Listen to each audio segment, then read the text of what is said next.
With us now is John Hanna, Senior Fellow of the Jewish Institute for National Security of America. He's also a former National Security Advisor to Vice President Dick Cheney.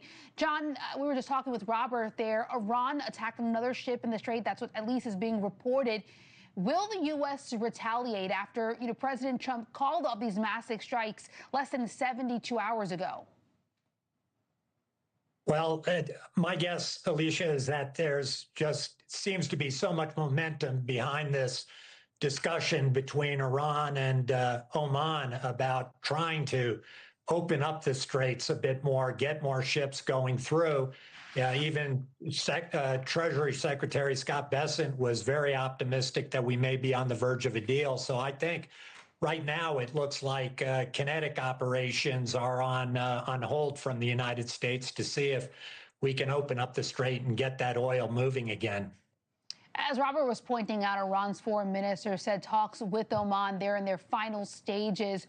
Could the attack on this ship derail those talks? I know what you're kind of saying is there's just so momentum and hope that we, get to the finishing line with this agreement that it's unlikely potentially we're going to react this soon.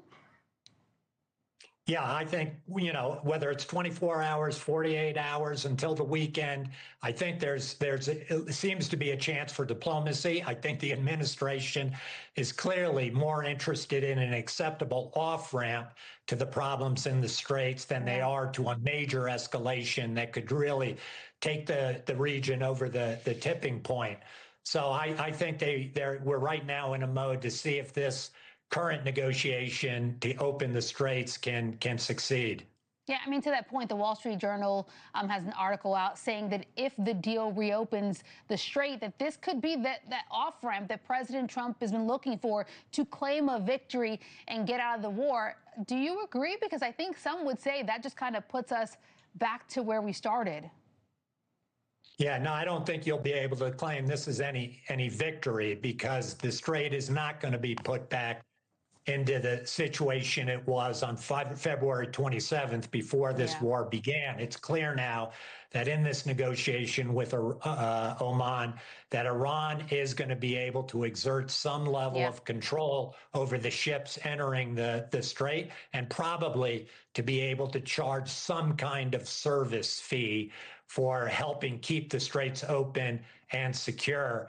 And that's a far leap from where we were on February 27th before this war began. Yeah, we won't be able to unlearn that lesson, even though it's one that many had warned about prior to this conflict. Let me pivot and ask you about Israel. They're holding their 7th round of talks with Lebanon in Rome. What do you expect out of that?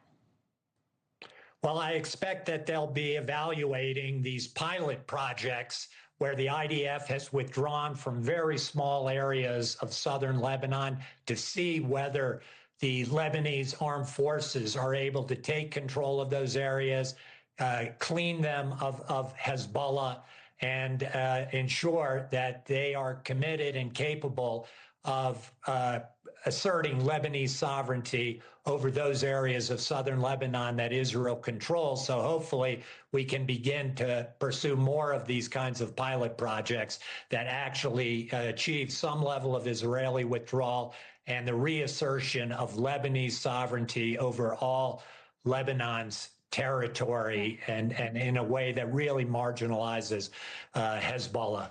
John, we're actually getting some breaking news right now. Prime Minister Benjamin Netanyahu saying now that Israel would not withdraw from its current lines in Gaza until Hamas is completely disarmed. Let me get your reaction to that news just coming in. Did you expect this? I think there's been some inkling that this would be something that Benjamin Netanyahu would do. Yeah, no, this has been the Israeli position, that the sequencing has to be full disarmament, demilitarization of Hamas and Gaza before Israel begins to withdraw its troops from Gaza. Hamas has obviously had the opposite viewpoint. The recent agreement to move forward with phase 2 of President Trump's peace plan was very ambiguous on this sequencing point, and I think the Prime Minister wants this now clarified, that disarmament, demilitarization is completed before Israel makes any kind of significant withdrawals from Gazan territory. Do you think then that means this peace agreement has completely fallen through? Well, if you listen to what the officials in the Board of Peace, the people who have been leading these negotiations with Hamas, they say that actually behind the scenes, Hamas agreed to the sequencing of full disarmament first, then Israeli withdrawal. So let's see if they're able to make that explicit in the agreement. We'll continue to watch and pay attention to what happens from here. John Hanna, really appreciate your time. Thank you. Of course. And up next, we're going to take you straight to Michigan, where NewsNation's Joe Khalil